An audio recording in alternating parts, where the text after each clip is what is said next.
এবার আসুন আমরা ইলমের ফজিলত সম্পর্কে কিছু আলোচনা করা যাক। পবিত্র কোরআনুল কারীমের ভিতরে সূরা জুমার 7 নম্বর আয়াতের ভিতরে আল্লাহ রাব্বুল আলামিন বলতেছেন, কুল হাল ইয়াস্তাউল লাযিনা ইয়ালামুনা ওয়াল লাযিনা লা ইয়ালামুন। নবী আপনি বলে দিন, যারা জানে অর্থাৎ আলেম আর যারা জানে না তারা কখনো কি সমান হতে পারে?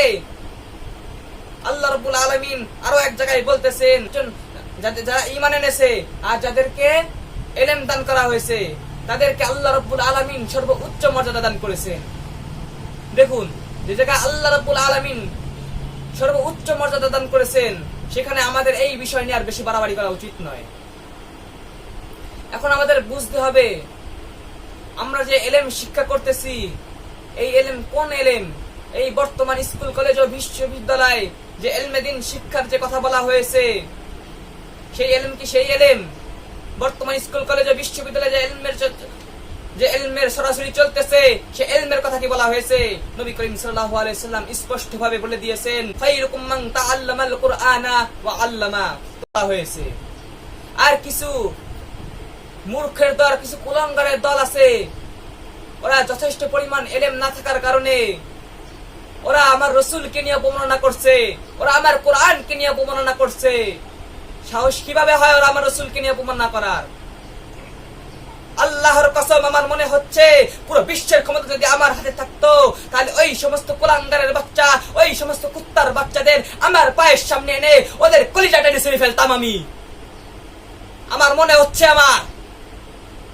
আমরা কখনো বৈষম্য দেখবো, প্রত্যেকটা বৈষম্যের বিরুদ্ধে আমাদের কথা বলতে হবে, প্রত্যেকটা বৈষম্যের বিরুদ্ধে আমাদের রুখে দাঁড়াতে হবে। আমার তালিবে ইলম ভাইরা,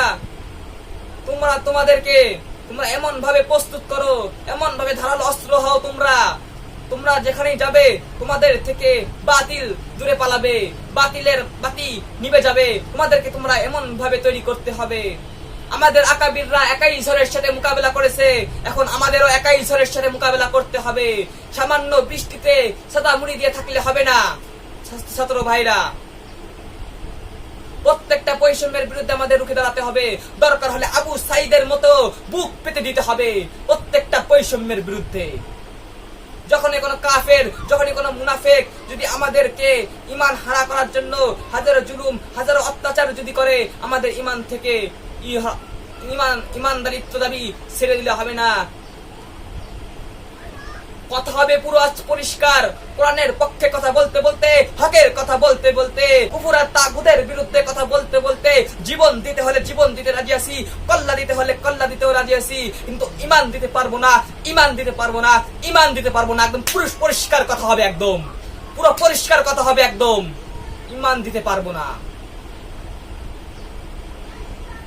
যদি কোন কাফের মুশরিক যদি অত্যাচার করে, জেলখানায় যদি ভরেও অত্যাচার করা হয়, জীবন নিয়ে যাবে এরকম যদি হুঙ্কার দেওয়া হয়, তো ঈমানদারিত্ব দাবি সারা যাবে না, ঈমানদারিত্ব দাবি সারা যাবে না। তখন আল্লাহকে বলতে হবে, আল্লাহ পরীক্ষা নিচ্ছ তুমি আমাকে, আর জীবন দিছো মোটে একটা, কি করে বুঝাবো ইমানদারের কাছে ইমানের কত দাম? কি করে বুঝাবো তোমাকে ইমানদারের কাছে ইমানের কত দাম?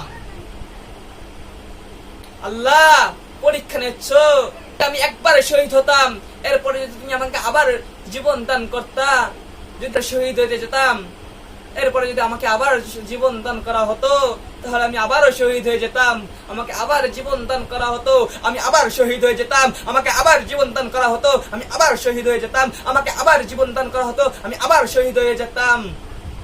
তুমি যদি আমাকে 1000টা জীবন দান করতা, একটা করে জীবন তোমার জন্য উৎসর্গ করে দিতাম। ইমানদারের কাছে ইমানের কত দাম?